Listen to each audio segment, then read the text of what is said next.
తెలంగాణలోని అన్నదాతలు ఎప్పుడెప్పుడా అని ఎదురుచూస్తున్న రైతు భరోసా నిధుల పంపిణీకి ముహూర్తం ఖరారైంది. మున్సిపల్ ఎన్నికల కోడ్ అడ్డంకులు తొలగిపోవడంతో సర్కార్ నిధుల విడుదలపై గ్రీన్ సిగ్నల్ ఇచ్చింది. గత కొద్ది రోజులుగా నిబంధనల విషయంలో నెలకొన్న సందిగ్ధతకు తెరదించుతూ ప్రభుత్వం ఈ నిర్ణయం తీసుకుంది. శాటిలైట్ సర్వే నిబంధన లేకుండానే అందరికీ రైతు భరోసా పంపిణీ.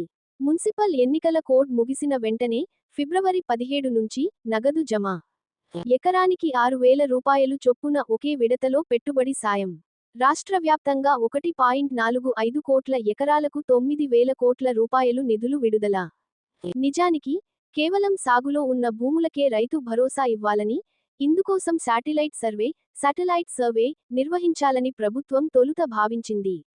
అయితే దీనివల్ల క్షేత్రస్థాయిలో అనేక ఇబ్బందులు ఎదురవుతాయని, అర్హులైన రైతులు నష్టపోయే అవకాశం ఉందని గుర్తించిన సర్కార్ ప్రస్తుతానికి ఆ నిబంధనను పక్కన పెట్టింది. గత వానాకాలం, ఖరీఫ్ సీజన్లో ఏ రైతులైతే సాయం పొందారో వారందరికీ ఈ యాసంగిలోనూ పెట్టుబడి సాయం అందించాలని నిర్ణయించారు. దీనివల్ల రాష్ట్రంలోని సుమారు 70 లక్షల మంది రైతులకు మేలు జరగనుంది. ఎటువంటి కోతలు లేకుండా పాత పద్ధతిలోనే నిధులు కేటాయించనున్నారు. కోడ్ ముగియగానే ఖాతాల్లోకి నగదు. తెలంగాణ మున్సిపల్ ఎన్నికల ప్రక్రియ ఈ నెల 16తో పూర్తిగా ముగియనుంది. ఎన్నికల కోడ్ ఎత్తివేసిన మరుసటి రోజు నుంచే అంటే ఫిబ్రవరి 17 లేదా 18, 2026 నుంచి రైతుల బ్యాంక్ ఖాతాల్లోకి నేరుగా నగదు డైరెక్ట్ బెనిఫిట్ ట్రాన్స్ఫర్ ద్వారా నిధులు జమ అయ్యే అవకాశం ఉంది. ఇందుకోసం ప్రభుత్వం ఇప్పటికే రూ.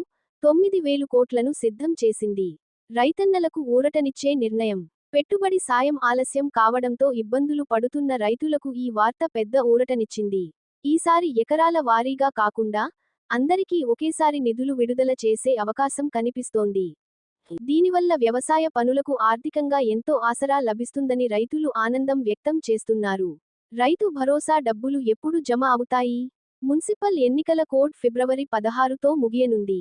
కావున ఫిబ్రవరి 17 లేదా 18 నుంచి నిధులు జమ అయ్యే అవకాశం ఉంది. ఎవరెవరికి ఈ నిధులు అందుతాయి?